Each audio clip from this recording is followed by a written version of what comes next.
सरकारी हॉस्पिटल में दे पाएगा, सरकारी हॉस्पिटल में।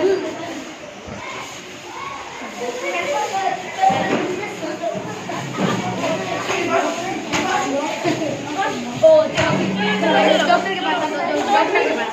और कैमरा पकड़ लीजिए।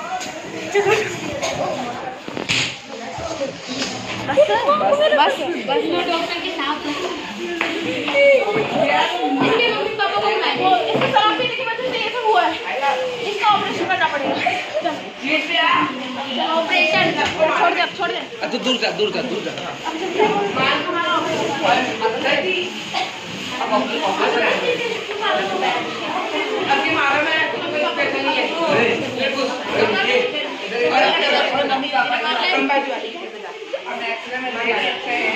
शराब पीने के कारण आपके बेटे का इधर तो दूर से बना जा।